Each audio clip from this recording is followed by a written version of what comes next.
I know we've asked you this a lot, but it's been a couple days since Saturday. What not only has been the takeaway from that win since watching film, but what are the takeaways going into tomorrow night? Finding a way to win through a lot of adversity, through a lot of ups and downs in a game. There were a lot of ups and downs in that game, a lot of adversity in that game, and just to find a way to win. I mean, you had to. That's what you take away. I think we're, for our guys I think we're 3-1 in those close games down the stretch, and to keep building confidence, man. Sometimes it's not pretty. Sometimes things aren't going your way, whether it's a bad call, a missed free throw, a missed shot, a turnover, but there's a million ways to find ways to win these games, and that's what we took out of our guys. Hey, you put that in the bank, you found a way to win. That's a positive. The belief that no matter what happens, there's a million ways to find ways to win by the end of that buzzer. You don't have any time to celebrate that, though, because you only have 2 days to get ready for a game. Can you kind of walk us through what that's like for a basketball team today? It's Saturday, late Saturdays, Tuesday turnarounds, especially on the road. I mean, it was all day. First time around playing Baylor this year was all day prepping. They got a lot of new faces, so yesterday was so much about prepping for Baylor. You work out today, you leave. And just so much respect for Baylor and how they do things. They do so many things well to prepare for them. Defensively, they're always switching up. They're switching up their ball screen coverages. They're switching up their zone. They press. Offensively, there's so much movement, creativity, and then they keep surrounding themselves with elite guards. You think you're sitting there scratching your head, going, man, they lose Flagler, George, and Cryer. There's no way they can be as good. And all of a sudden you come up with Walters, Nunn, and Ray J. Dennis, and those three are elite, three elite guards, and Langston Love off the bench is elite. So they just have great guards. I think Bridges, he really hurt us last year. Ton of respect for him is how hard he plays, how skilled he is. They completely load up with new bigs. I think Missy is I know we talked about the freshman in the league, and I didn't even follow it that he was a freshman until I saw it. I'm like, oh my gosh. So he's terrific. Gives them a defensive and an offensive dynamic. So a lot to go into prepping for Baylor on a short turnaround, especially of how good we think they are. You mentioned Luke after the game Saturday. Have you seen it grow since then?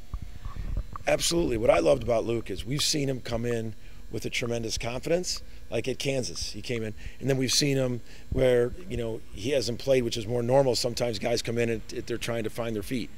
We really are pouring into the Luke that right away know that the team's got confidence in you to shoot it. We even liked him on the block. I mean, he drew 3 fouls last game. We liked his passing ability. He had 3 assists. So just the Luke that has that confidence to come in there, because we're going to need him and we're going to play him. What does that do with maybe lineup flexibility in terms of whether it's him at the 5 or Jalen and him together or John or Sam? Just how much does that give you extra lineup flexibility? It does help. It does help. Anytime you can get another player stepping up that you feel that at this time of year can play, because so many teams are old. These atmospheres are really, really good.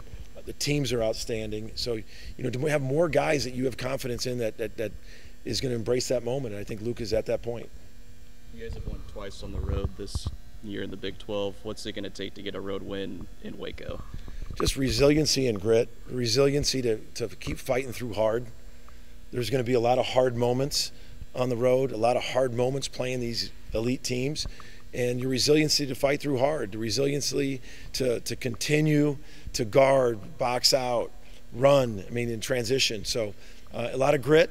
You're going to go in there. It's another. I haven't been in the new arena, but I've seen it on tape, and very, very loud. So, but you got to have resiliency and grit and a togetherness when you're trying to battle on the road in this league. Los mentioned offensively things got stagnant. What's the recipe to just fixing that? Just movement. Just not of. Sometimes a lot of us they look to Javion Los. And there's just to get movement. I've really worked on it the last couple of days. Like yesterday we did. Just getting some more ball movement. It's hard because you do want the ball in Javion Los's hands, so it's a trick, in there. And I also think is not to continue to transition. I think we're at our best in transition. So sometimes I think they weren't We weren't pushing it, in a close game. And I want to stay aggressive with the guys. I mean, that's been the message. Just keep staying aggressive. If I remember correctly, Los only took 5 shots. Yeah. It seems like he can score or he gets going when he wants to score. Are you encourage him to take? Yeah, more like than against 5? BYU, they were playing such a drop coverage that he went in and was aggressive scoring. No, I definitely, scoring for him is he's such a good facilitator. He's not a selfish kid, but there's times where I want him to be more aggressive scoring. So definitely. What have you seen from Waldo these last 4 weeks? Man, I've seen just a young man who plays with an urgency, plays with an edge, plays with an enthusiasm. He's it's been contagious with him because his mind is so right. Coming off the bench, just absolutely defending, running, impacting. He's been a vocal leader.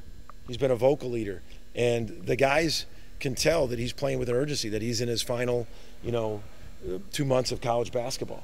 And what I love is he's not doing it pressing. Sometimes guys get in that moment and they press. Like, oh, this is my final thing. I got to do everything. He's not. He's just got a joy with his urgency. And that's a great combination.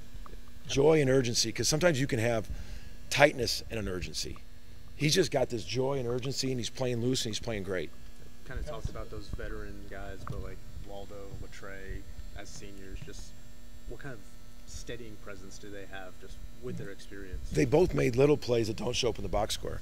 I've said 2 games in a row, Latrey made some 50-50 rebounds that came out of a pack with a big time. Waldo got that poke at the end of the game. Just veteran plays to keep playing through things, and that there's, like I said, there's a million ways to win games, and to find ways, and whether it's a deflection, a rebound, a 50-50 ball, a screen, and a right execution. Those guys have been in that moment.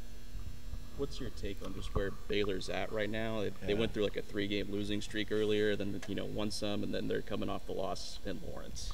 I think when you look at it, any team in this league, any team that goes on a 3-game losing streak, there's no reason to panic. Doesn't mean like they're not. It easily can happen. All right, so I don't even think like, oh, they went on a losing streak. Like they've been elite. They're tough games. I mean, they're tough games. They lost one on the road at Texas at the buzzer. I mean, these are tough games. They lost I don't know how many overtimes a TCU game. So I don't put anything into anybody going on couple game losing streaks in this league. It's what it is. Everything is hard. We know how good they are. I mean, they are good on both ends. Defensively, offensively, extremely well coached. So we got to be ready. We got to be ready to bring it. We got to play to a high standard going into Baylor. Jalen Moore has had really active hands around the rim, and he's stacked some good offensive performances. How important is carrying that momentum into Baylor? It was great. I almost never look. This might be a first. I almost never look at how many block shots we have. We just simply haven't been that team. And for some reason, I was like, man, I felt like we blocked a lot from our guards, and we had 9. We had 9 block shots last game. I don't even know if that could be a high for us, but it's coming from our wings. Jalen and Waldo and Ortega, I think they all got a block shot. And that is, that means he's not quitting on plays. Like he's coming, if the guy drives by him, he's not quitting on it, he's not fouling. But I just think that he's getting I think him and Waldo and Latrey and Ortega can be bigger wings, outstanding defenders that can create some turnovers with either a block shot, a deflection, pressure. So I think Jalen gives you that with his length, and I think it also, even if it's like any shot blocker, a big. A lot of times when a big can block, it might affect you. You might not get the block shot, but it affects you. I think that's starting to happen with Jalen. Excuse me. People are starting to realize, like, he might, at the end there, he might get it because he's really timing them up very well. Porter was around this time last year. The rumors about Notre Dame. I don't even. Anytime I hear a question that starts out with last year, it makes me want to end this. But now there's rumors, reports circulating about DePaul. Haven't talked to anybody. Not even thinking about anything. I'm just absolutely not even engaging into anything like that. 100%. So excited about where we're at with the team. This is everything we've tried to build for. Is being in this position, and same comment as last year. All rumor mill fodder. Nothing true. Do you have a game plan if one of your players fouls out on the bench again? this time? Yes.